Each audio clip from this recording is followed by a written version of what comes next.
morning, everyone. I welcome you warmly to this 8th lecture we are doing in the context of the lecture series on prevention and epidemiology, which is funded by the National Research Fund of Luxembourg. And I'm really happy to have you all here. So, as you can see, we don't only do the lecture in person, but we have it in a format of a webinar. So we have also a lot of people here online, so I welcome all of them here. And as every time, we record a session and it's afterwards put on our website. So if you want to have a look at it, please do so even after.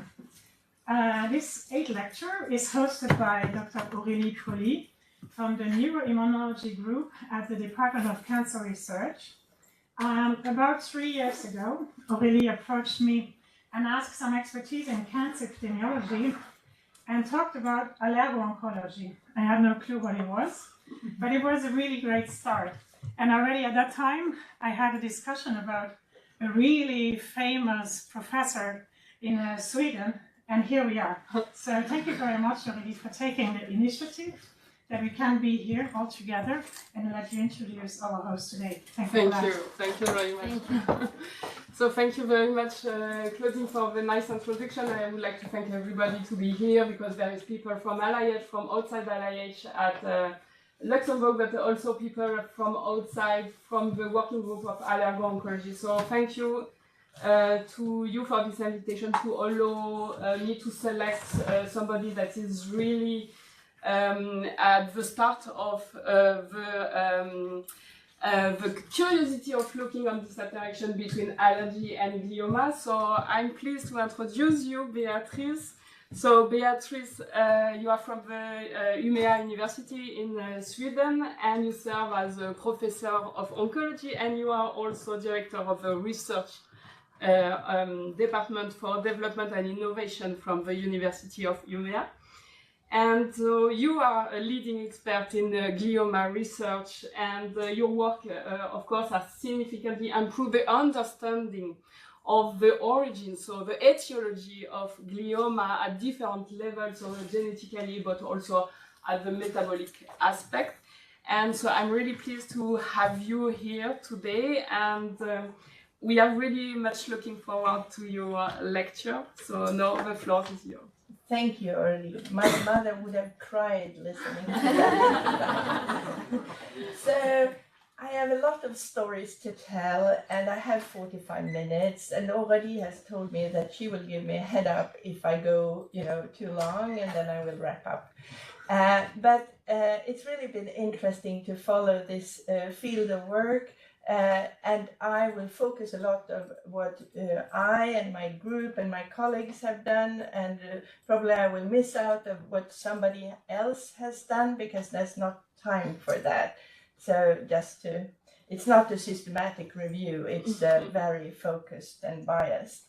Anyway, so I come from Sweden, and it's a country with a lot of registries and a lot of samples. We collected blood samples, we collected tumor samples, nothing is ever thrown away. We have a cancer registry that started in 1958, and in Sweden we have around 10 million people, and I just looked up 2022, we had 78,000 cases of cancer, and it's increasing. The incidence is increasing all the time, and that's really a huge challenge, and I think that's why also EU is putting a lot of effort into this with the mission Cancer and the EU Beating Cancer Plan and so forth.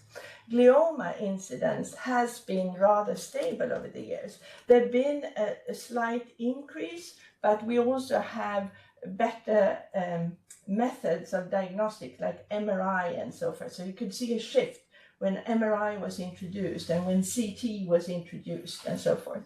So I wouldn't say that there's a clear incidence of glioma, but it's a rare disease, and we really need to work together to understand what's behind glioma.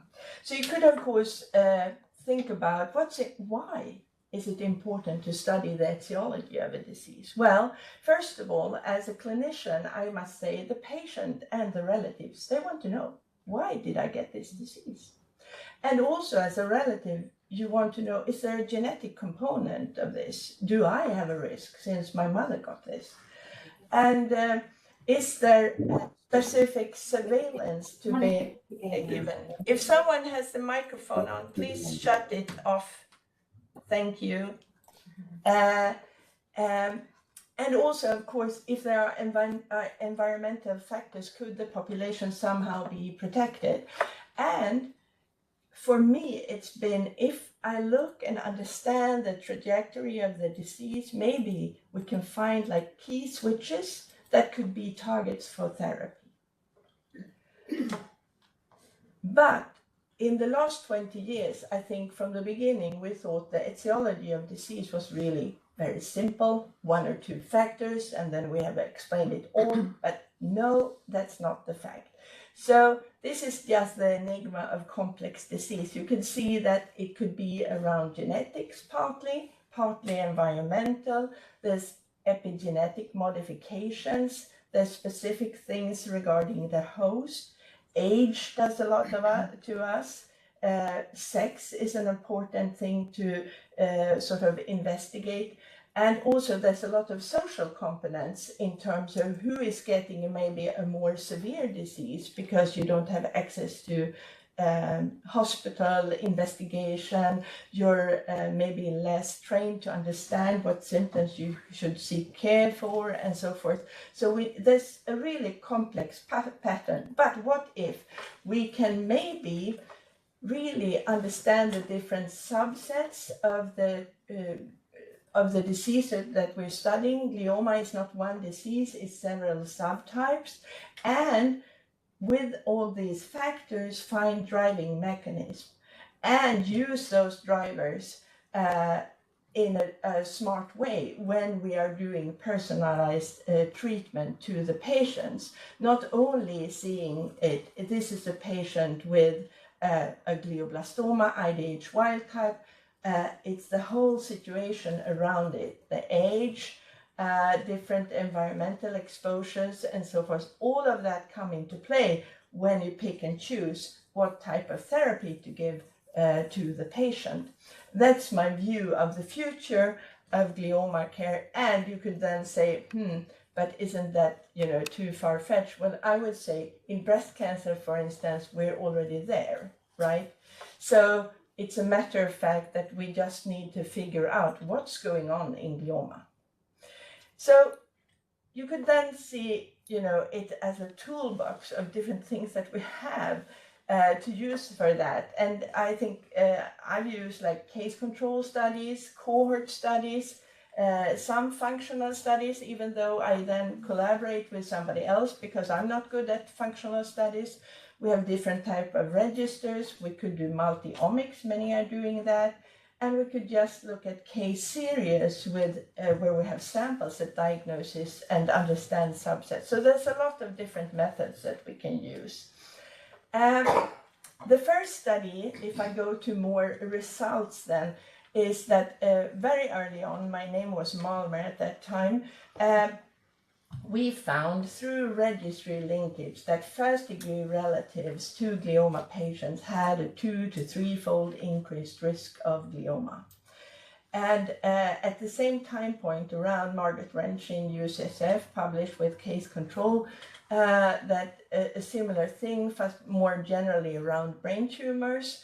And of course, we tried to sort of discover what does this genetic component exist of.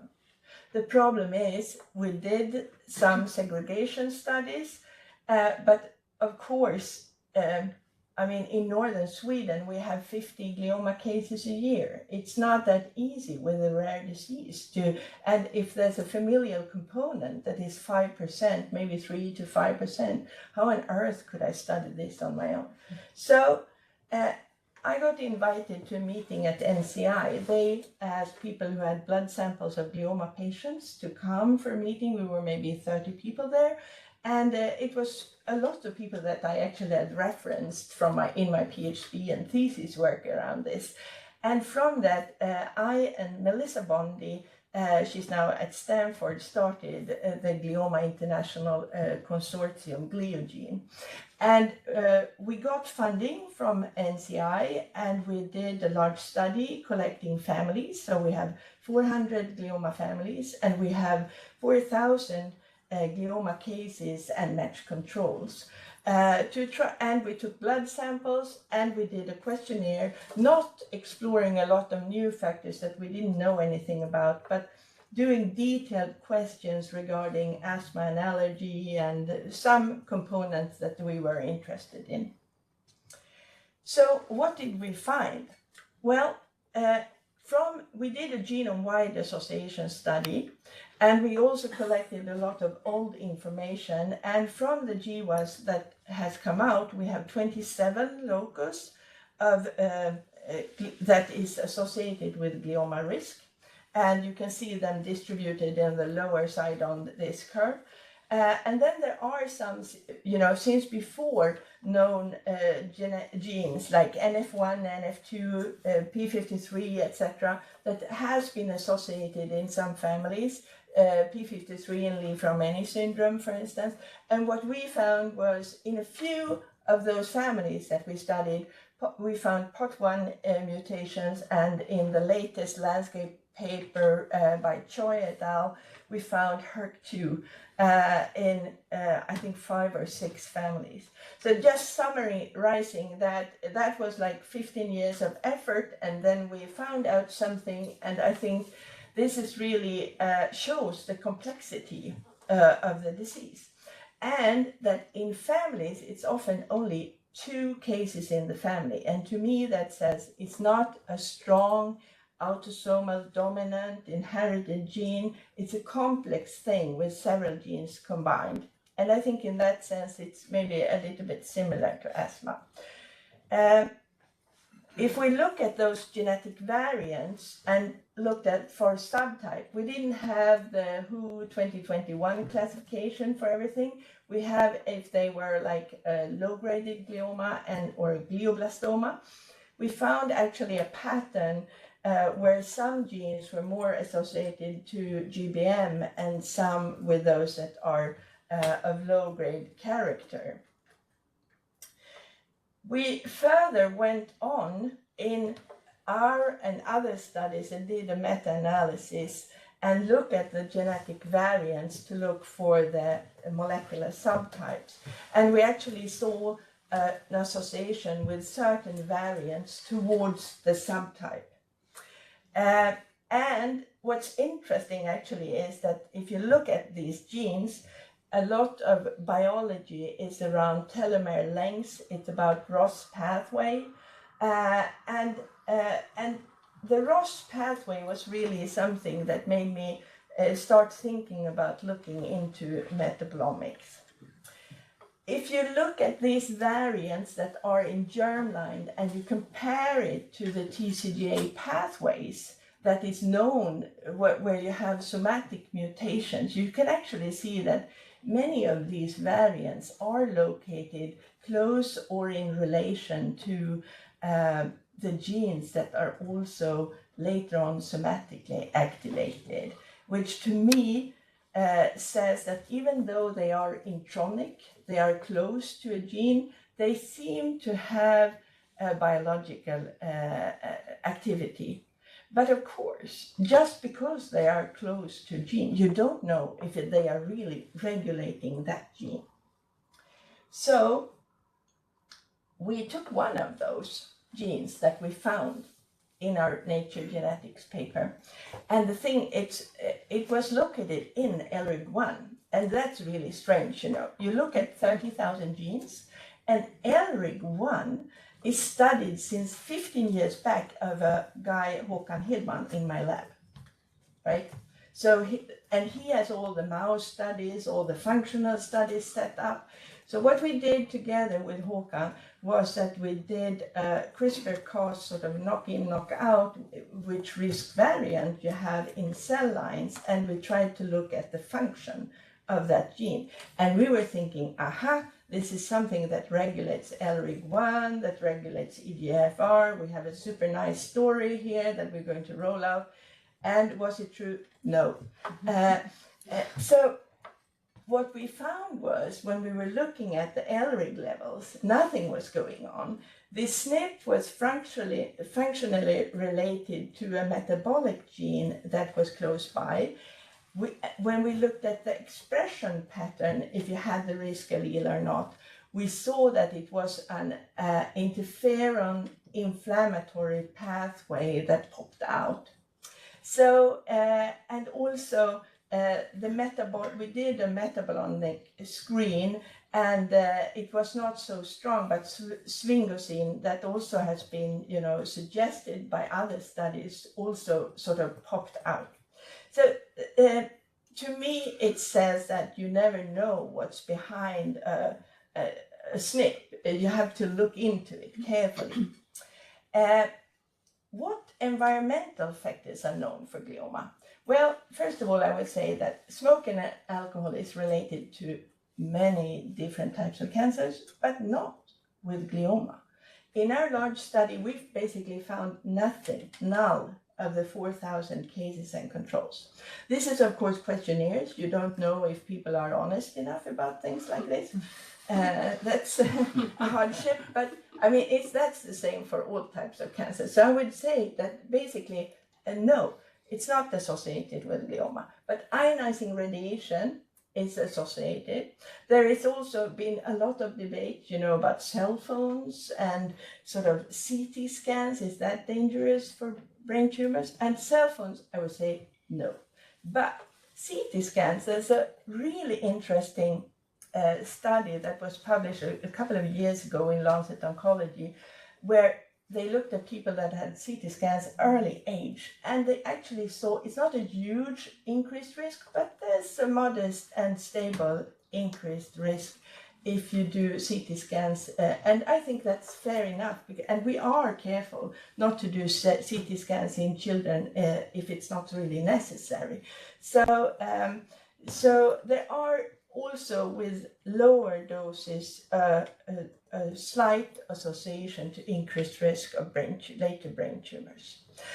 What has been very consistent, and I will come back to that, and that's why we all are here today, is that there is an association regarding asthma.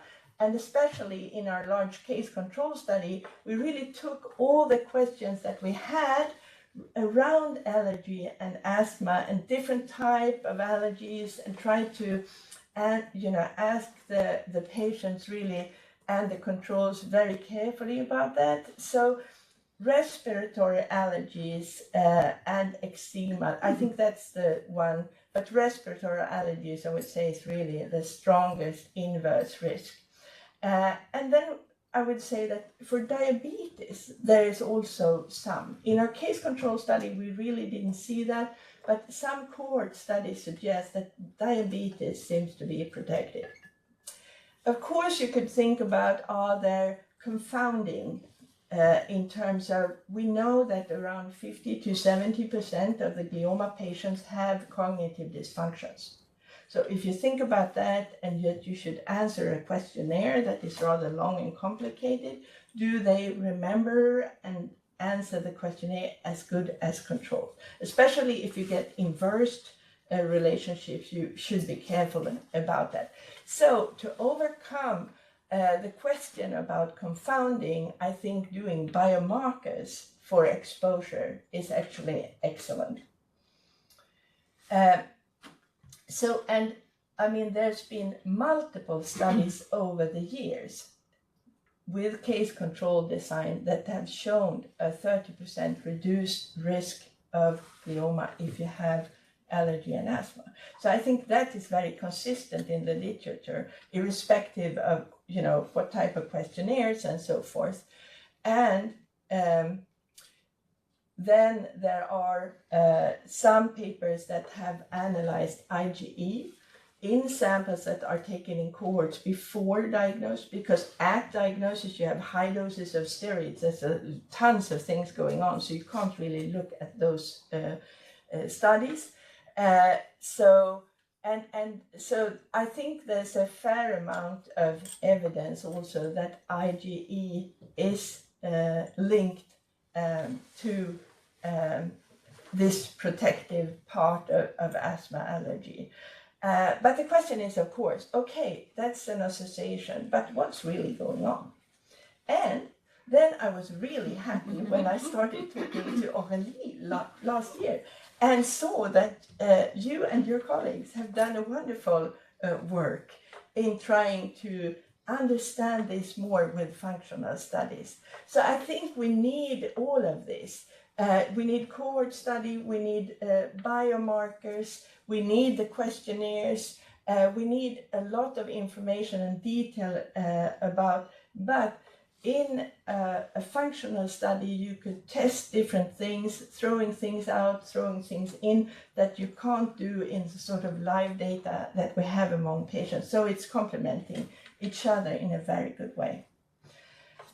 So now I'm going to turn over and talk a little bit about our metabolomic studies. And what we have in northern Sweden is that somebody or a couple of researchers were really clever in the beginning of the 80s or 1985. We had high rates of heart infarctions and heart disease, high blood pressure, and deaths because of that in the northern region. So people started general health checkups at 40, 50, and 60. And a couple of research said, why don't we take a blood sample at the same time? And they managed to invest in -80 freezers at all the GP stations. So all the samples come in, they are in the morning when people are fasting because they want to test for diabetes and stuff, and they spin it down in 1 hour and it's in -80. So it's the quality of these samples are really good. From 1990, it's all over the county. And over the years, we've included around 140,000, I would say. And some of them have repeat samples, both at 40 and 50 and 60. And then now people are getting old and sick. And so we have around 300 glioma cases where we have 1 or 2 samples before diagnosis. So, and we can link different registries to this to understand more of what the other types of diseases and so forth that they have. And then from 2005, we started a collection where we had blood samples at diagnosis and also fresh frozen samples. So of course here we have like a reverse time machine where we can look at samples that are taken within 3 years of diagnosis, 5 years of diagnosis, and so forth. So we've done that, and people are studying this with many different diseases. And in the last 5 years, I've been working a lot with transforming this because all these old consents, you know, they were not GDPR compliant. You could do some type of research with them, but you can sort of share, and it was difficult, you know, to send samples and all of that. So we actually send 74,000 letters by mail. In the middle of that, I really regretted starting that study when I got emails from all the people asking about, you know, things that they wanted to know and so forth. But now we're there, we've done it. And from these 140,000, we selected those that had the first blood samples until 2010, because it's like the mature part of the cohort that have had a lot of disease and a long follow-up. So we have 50,000 people. And out of that, around 300 has glioma. But of course, there are cases of allergy, asthma, chronic lung disease, diabetes. You could study any type of disease, and you could also study comorbidity in this. And we are trying to develop a data sync. So whenever we do biomarkers, we should upload them there. And it will be, we're setting up a data access committee so you can ask for the data when it's available. It's all in the making. I just wanted to advertise a little bit. Anyway, so what about then if we can use metabolites for detecting glioma early, and could these metabolites also somehow gossip about what's going on in the body? We know that glioblastoma has a metabolic rewiring, so it's really a metabolic disease. We also looked in 232 tissue samples, and we could define the subgroups of the WHO 2021 classification and group the metabolites that were distinct in all those groups, also telling us the story that in the brain tumors there is really a lot of metabolic activity going on that is specific for the subtypes and that is related to survival. But the metabolic patterns in blood, that could also reflect what medicines you are on. If you had a cup of coffee, we can see it in the metabolic features. And if you have a lot of physical activity, you get a certain metabolic pattern. So you could think about metabolomics that you are looking at it in an agnostic way. But then, of course, we could think about, could we see patterns of different type of exposures as well? The only thing you need to know is there's a lot of batch effects in metabolomics. You have to run your cases and controls tightly together. And there's a lot of pre-analytical things to think about. So that's just a caveat that think about a really strict randomized run order for your samples. As an example, the Metabolon company that in US that we send the samples to, they said, oh no, it's not a problem. We can run hundreds of samples, no problem. And they didn't tell us that it is actually a batch effect from day to day. So when we got the data back, we could see a shift at 144 samples. So we went back to the company and asked, and sure enough, they are running 144 samples per day. So we could see which day it was, and we needed to harmonize, of course, the data. And also, in some cases, I think a couple of cases and control pairs we need to take out because they were just at the break point. So the case was run one day and the control the other day. So we took that out.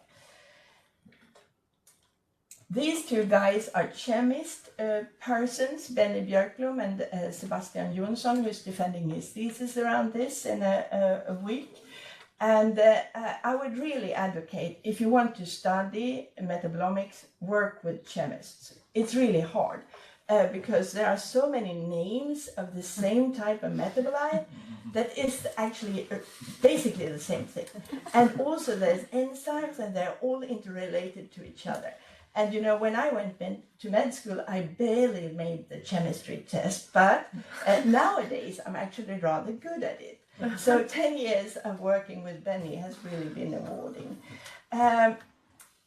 And the question is, of course, if we draw it to an extension, could metabolites be important for targeted therapy? Yes, so this is a rather good paper recently that shows that there's both new inhibitors, there repurposing of drugs and so forth. There is even dietary interventions and so forth to that. So I think there's a lot that we can learn that maybe could be used for therapeutic use.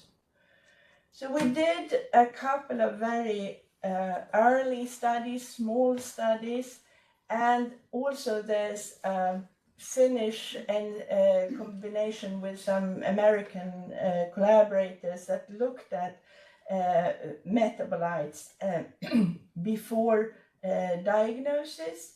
And there we could see that it is a lot of things going on around the glutathione metabolism. We did it like a pathway analysis just to compare because it's so hard otherwise with all the names that are not similar, but it's similar.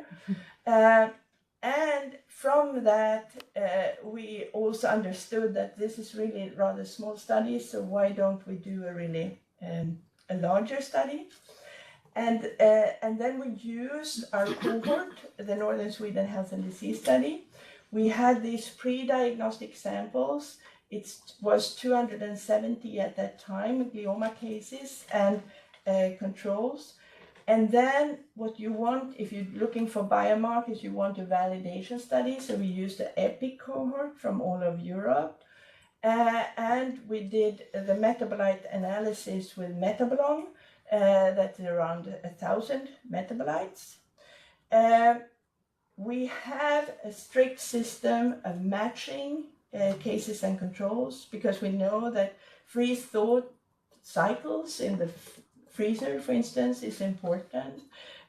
Age, the time of year when the sample is taken. So we matched very, very carefully for basically everything. You're happy to read the paper and see if you can come up with something more that we would, but it was super match. But of course, there's a little bit of variability among the validation case and the discovery, but they are pretty much aligned. In the Northern Sweden Health and Disease Study, our cohort, we found, I think, 93 or 96 metabolites that was significant under 0.05, but of course that's a very sort of broad general, but we really found 20 metabolites that are significant. And then we were super excited to go to the EPIC data and see what's going on there. And it was very flat when we started looking at it. And then we started to think about how are these samples actually being taken. And the EPIC data is wonderful for some things, but you have to be careful when you do metabolomics on them, because they have citrate tubes, many of the centers. And citrate, there's a lot of literature out that lowers metabolites generally. So what we did then was revisiting the data and looking at years before diagnosis, and then we see the same pattern in the EPIC data. It's not significant at all. It's only fumarate that is really significant, but we see the pattern that it's increasing closer to diagnosis. So we're thinking the pattern is there, but we couldn't see it as clearly in the EPIC data. This is just a list, and the interesting thing, the highest significance was the lactate, which is, you know, also if you do a lot of physical activity, you get lactate. I would say it's telling it's a lot of things going on in your body. Could it be a marker for other types of cancer? We don't know that, but of course it could. If we look at it close to diagnosis, we have a nice rock curve for our cohort, the EPIC, and then we come down to small numbers, but we see the same type of rock curve when we look at it within 2 years of diagnosis, really small numbers, but still. But then, of course, the question is, you remember I said that we had samples that are taken at diagnosis as well? A lot of things are going on at diagnosis. We are taking the samples fasting in the morning before surgery, but people often have had high doses of steroids, for instance, for a week or so. So we then compared the pre-diagnostic to what's going on at diagnosis.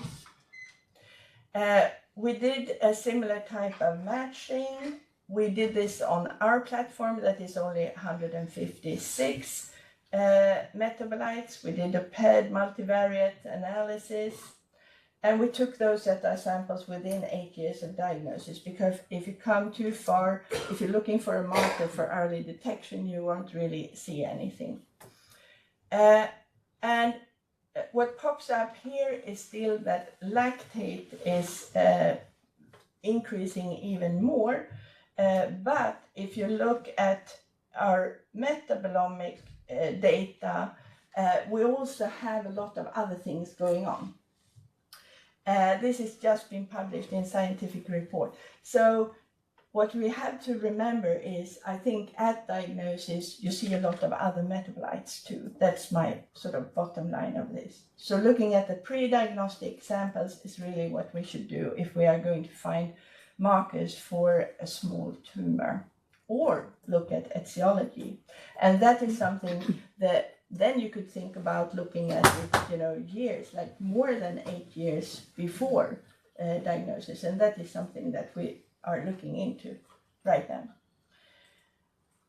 What is evident is that the pattern when you come at diagnosis is not as strong. The one that is really popping out is fumarate, and fumarate is a known oncometabolite that if you get an accumulation in the cell and so forth, it can really turn on a lot of oncogenic mechanisms. So I think that is something that is consistent. The lactate finding is also consistent in many of our studies. And I think that is something that we can try to take further. But there's a lot of different pathways that could be, analyzed more for sure. And also looking at the trajectory over time more. So if you look at it in the old Krebs cycle that we all learned in school once upon a time, fumarate and malate, but of course all of this is very interlinked. So you have to think about this, okay, if they are high, is it a certain enzyme that is sort of not working or working too much? And how does this relate to other diseases and so forth? So there's a lot of things that we don't know yet that we are trying to understand. What about proteins then? A lot of people are looking at proteins. So we took 27 proteins that we have seen both for lymphoma and glioma, associated with risk, because we were thinking that there might be a connection between the diseases. And of those 27, we looked at repeat samples before diagnosis. And then we saw some of them that are a little bit increasing towards diagnosis, but much weaker than the metabolomic data. So, and we also run Olink 1500 proteins that we have preliminary analysis that is going on. And I would say there is some proteins maybe suggested, but not so much going on. So in my sense, I believe that glioma is a rather metabolomic or metabolic disease, and that is something we should dive into. So with this, I just want to say that this is the sort of way I think about it. If we get a lot of information regarding different exposures, we have different type of methods and try to elucidate. We know the common genetic variants, we know the subtypes. Can we understand what type of environmental factor that might come into play in different subtypes? That's the way I would like to go in my thinking for the future. And to summarize, I would say that what is then the enigma of gliomagenesis? I would say that what we have learned during the last 20 years or plus research is that there are high penetrant genes. They only explain a small proportion of the cases. We are doing and conducting studies of doing whole genome sequencing of, not family cases, but like any case, and looking at younger ones. And we do see functional mutations that is there, but it's more like one individual case if you run 120 people with whole genome sequencing. So I'm thinking there is more to genetics, it's just that it's super complex. So we will need to have the sort of next stage of having 1,000 glioma or glioblastoma patients that are whole genome sequenced. Maybe then we will see, that it's really rare germline variants, ultra rare, that maybe could explain a little larger part of the sort of general understanding, larger proportion of the glioma, but we're not there yet. We know that these low penetrant genes, common genetic variants, they are giving an increased risk of glioma. We've seen that metabolomics I think that some of these are really in several studies now, but I would be happy if more people come from their cohorts to do metabolomics and glioma, because most of the studies come out of our group. We are doing all the platforms that is available. We're doing our own platform, we're doing Metabolome. Now we are in a line to do Biocritus and Nightingale, so that we have like 4 different metabolomic platforms, so we can look at consistencies between the platforms to understand what's really there and consistent. I think the most evident epidemiological thing that we found is asthma allergy. Diabetes is not as strong, but possible. And then we have the unknown. We have a lot of unknown things that we don't really know. But it's clear that it's a complex disease, it's a rare disease, so in that sense we need to work together to understand more. And with that, I would like to thank my group. We usually go, this is from Gotland, I should do like this, from Gotland Island, where I grew up. Everybody came to my cottage and we have a retreat, so we're working tightly together, and of course with people around the world. Thank you.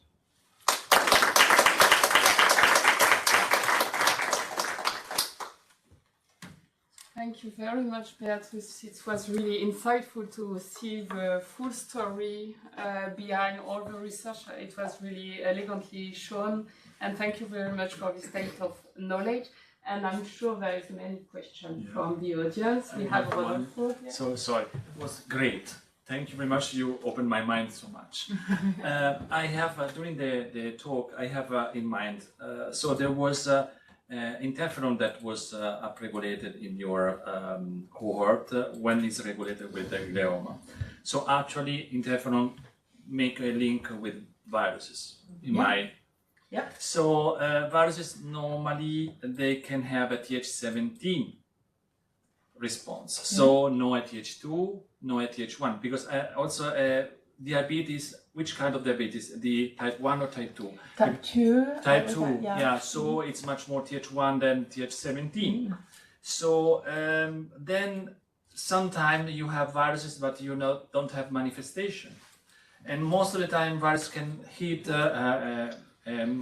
hepatic manifestations are hepatitis that is really regulated with the glutathione metabolism and so on. So could be possible that there is a virus that is present in all the patients, really mild, no manifestation, but can like a herpes virus that stick there and is activated only when you have some sort of stress, like whatever happened in your life, then reactivate, and only in that moment hit the system pushing in this glioma way. So no, that's a very good point. And I have not studied viruses myself, but a long story and a lot of discussions have been put in CMV. Because it's a matter of the hen and the egg. If you look in the tumor, you see a lot of CMV. And some people have really the CMV glasses on, and they say CMV is causing everything. And we see CMV in the tumor. But people have looked very carefully in the genome, and they don't see it in the genome, and then they said, nothing's going on there with CMV. But I think there is some functional study that has really seen, just as what you're alluding to, that you might get the glioma, but the sort of the CMV comes in and make it more oncogenic, and the development is faster and so forth. So there is literature through that on functional studies. When it comes to CMV in people, just as you say, most people have had them. So I have looked into that carefully, but I have not found a good biomarker for just what you're suggesting. So how could we measure just that? That's an open question. Thank you. I think Francesca from online audience, maybe you can switch on also your video. Yes, I did. Do you see me? Yeah. Hello. fantastic presentation and actually very inspiring. So I'm a little bit in this line with this diabetes somehow inversely linked to glioma. And when I think of diabetes, I always think of these elevated sugar levels, and sugar you also need in the brain, actually massively, more than in any other organ, I think so. And so I wonder if here there might be a connection.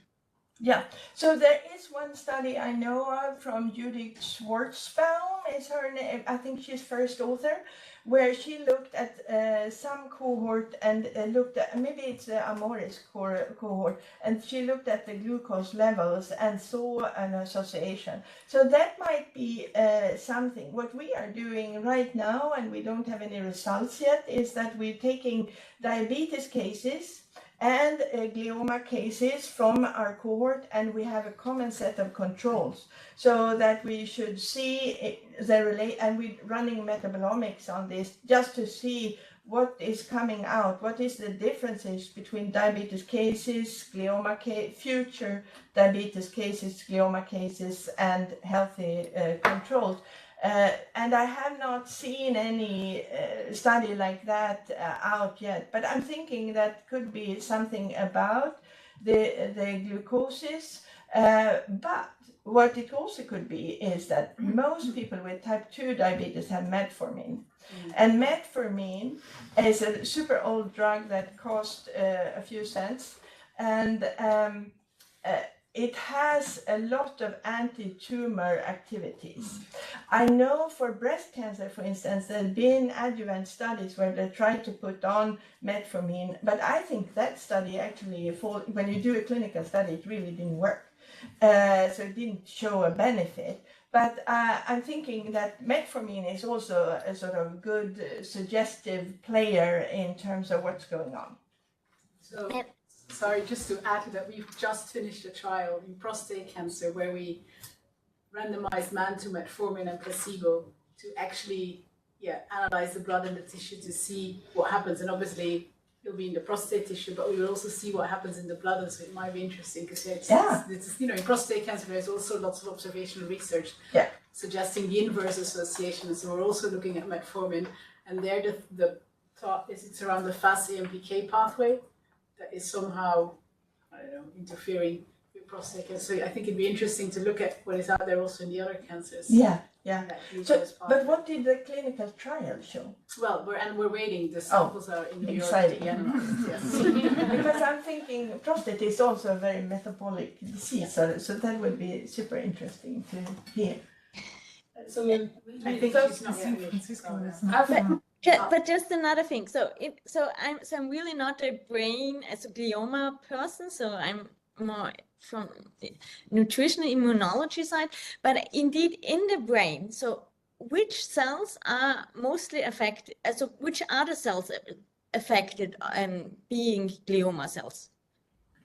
Oh, so it's usually I think there are astrocytes in the brain, but I think also, like all tumors now, you see that it's an interplay with all the cells that are there. So I think the jury is out. I'm right now in a neuroimmunology group, so I'm not.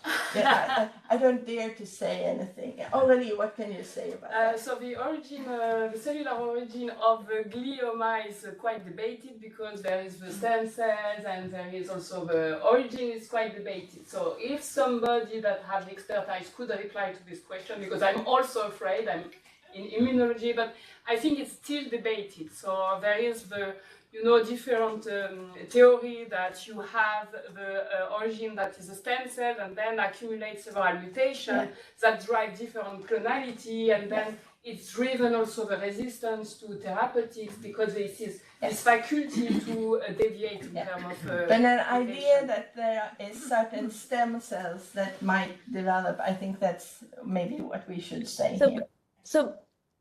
But it's not the nerve cells, no? It's actually adjacent cells, no, more or less. Adjacent cells from the barrier of the brain, you mean? Because it's not the. No, I would say It's not the neurons, it's actually adjacent cells. It's that, from the beginning we were talking about oligodendrocytes, astrocytes, and so forth, but I think what people are thinking is that there is some kind of stem cell that drives this, and then there are different lineages of subsets, and depending on what type of subtype of glioma you have, it might vary what type of lineage of cell that you have. I can send you a paper. Yeah, so but there is no percentage where there is more rather, I don't know, this type? And Yeah, I think, to my knowledge, I think it's a developing field, actually. Yes, That's yes. why I'm not sort of setting things in stone. So, Francisca, we're gonna back to this discussion this afternoon if you want, because yeah, okay, question. thanks. So maybe Sophia, you would like to add something. I just want to make 2 comments. Thank you very much. It's very inspiring and also novel because I'm not a metabolomic person, so you get me thinking a little bit here. First, the metformin story. We have to be careful whether metformin is a treatment or given to healthy people, because in the diabetics, they don't have cancer, right? You give them something that might prevent a cancer cell from growing because you're giving it in that setting. Whereas if you give it to treatment, it's a very different story. You already got people who developed cancer, right? I mean, I think we can consider that metformin could be a preventive therapy in some ways, if you look at it that way, or prevention, rather than it being a treatment tool where you might fail there. And what I think people have done, like in the breast study, you take out the tumor, so you have no tumor left. And then usually you have tamoxifen or a lot of hormone treatment, and then you sort of chip in metformin into that sort of cocktail of things that you're going to have maybe for a few years. So I think that's how they did it. So basically you have no cancer or dormant cells or few cells, and then you look at if the tumor comes back or not. I mean, when we're talking about the adjuvant setting here, you have to be very careful again, because where we think there's no tumor, it is not clinically detectable. Cells have already gone into the lymph node, they're sleeping there, they're already gone into bone marrow and other things. So, this is not a complete healthy control right, at all. So these cells have already failed, adjuvant, chemotherapy, immunotherapy, they have been the main tumor removed, but the cells have been resistant. They already made it somewhere else, right? So I think that's... No, you're quite right. So you don't know what's going to happen if you would give it in a total preventive setting for some risk category or so. What you have to, I had a lecture quite recently for, we have one that anyone in town can come and listen. And I said, maybe metformin is a good drug. And he raised his hand and said, I'm metformin. I actually got a kidney dysfunction from having metformin a long time. So with all drugs, of course, it's not clear cut, and you have to be careful and think about who is going to get it. The STAMPEDE trial in prostate cancer was presented at ESMO this year, and they have an arm where they added metformin in the adjuvant setting, and it didn't do anything. No. So my other point is with this Krebs cycle kind of like molecules.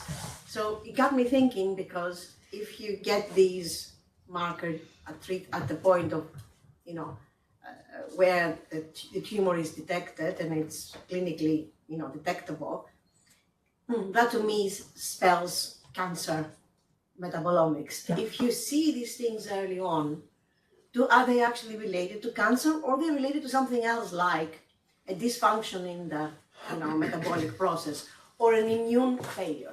Or is there any way that one can connect these things somehow to some kind of failure at an early point before the tumor is actually there, right? Yes, and that's where we're still in analysis, because we have samples from 1 to 22 years before diagnosis.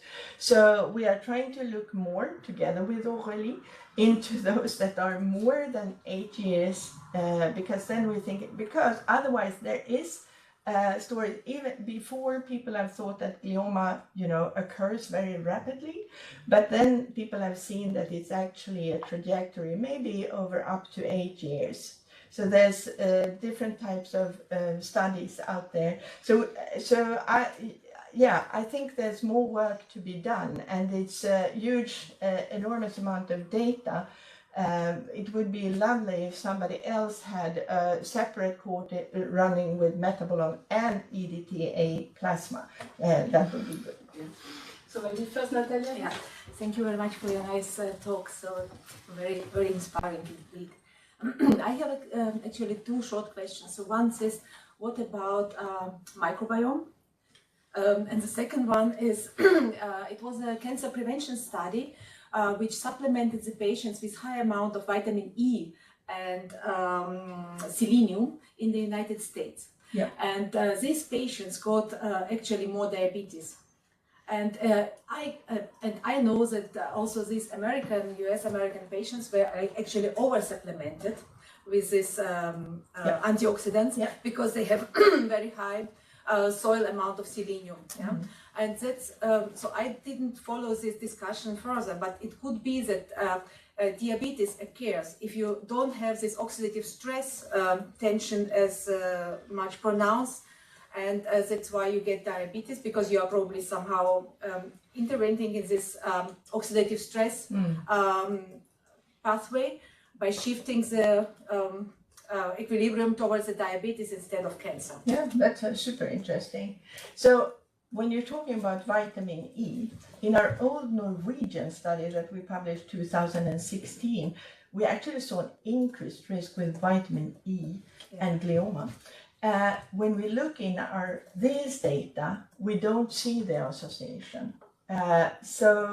That's typical. You see something in one study and then you try to validate and you can't validate it. So I would say that was a small study also. But I think there's definitely could be something there in diabetes and glioma. The only thing, as one of the first slides that I showed you about, is that it's really complex. And in that sense, there you also have the microbiome. And I think the microbiome would be super interesting to study, but in a pre-diagnostic setting. Because there's so many things going on in your body. You're stressed, you have huge amount of corticosteroids and so forth.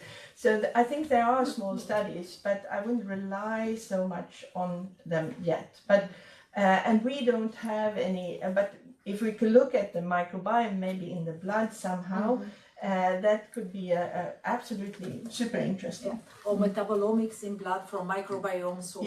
Yeah, to pick that out, sort of what is related to microbiome. Somehow to find the annotation from the microbiome and to... Thank you very much for very interesting lecture. I have not the question.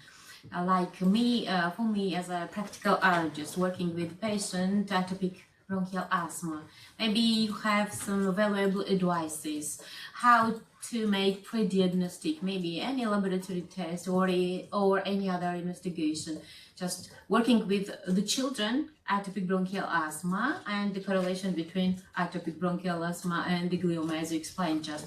Do you have any practical advices for practical doctors? Practical advice for practical doctors is that I would say, what I also have an asthma, and I said I'm happy because that protects me from glioma. So, if the children feels that this is really terrible, I have to take my medicine every day, you could say that actually, I understand this is a really hard disease for you and you are struggling with your wheezing and all of that, but it might protect you from other diseases. Could be an advice. Okay, thank you very much. Can I add some? I was just looking on internet because I love this presentation too much. And as I saw that with the CMV, you can have some biomarkers like the soluble CD14, soluble CD163, CRP. Did you test already this set of markers? No, we could discuss that later this afternoon, absolutely. Okay, yes. And another question, really rapid. Because diabetes, you know that there is this medicament that many people take also for losing weight. It's the same. Ozempic. are you taking this in consideration? Probably because it's also an IgG4. Yeah. To be honest. The problem is what people buy over the internet, right? Okay. So what we are doing in the PREDICT study, we are linking it to the prescription registry. So if they got Ozempic which is really in Sweden, you only get it for like obesity, then we can pick it up and we will follow that, because of course if you start something, the disease, that you need to study for. But we are young, right? So we can look in 10 years from now. What's going on. So I think that type of medication we will pick up, and so we're doing that type of study. We've tried to look at. We linked 27 registers. This is unpublished data. We've linked 27 registers, so we have information regarding prescription of asthma, allergy, drugs, and later development of glioma. But I must say, in the bottom line, we had low power to detect something, and that was nationwide in Sweden. So I think the similar type of study could be done by a driven epidemiologist, but we will need to have, like Norway and Denmark, more countries that also have this type of both cancer registry long time back and drug prescription. And our drug prescription is from 2005, I think. The Danish has longer ones. So, but then my caveat on that is that also a lot of antihistamines and so forth are bought over the counter, and we have no clue. That's one thing. Another thing is you might go to the doctor, they tell you, I'm a doctor, so I know, you prescribe something, and then when you really interrogate it, you take that pill? No. So that can also be the case, And the good thing with metabolomics is that really tells you, have you taken the drug? Great. I think it's a great ending word for this session in the frame of the HESCOM lecture. So thank you very much. It was really insightful discussion.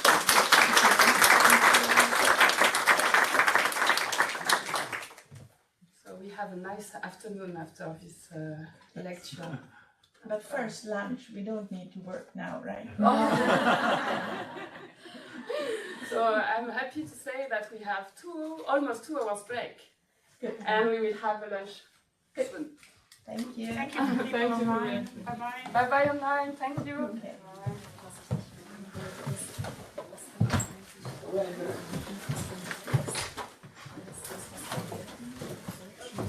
I will.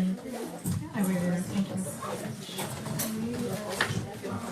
So you can leave your stuff here. You can also see. Maybe they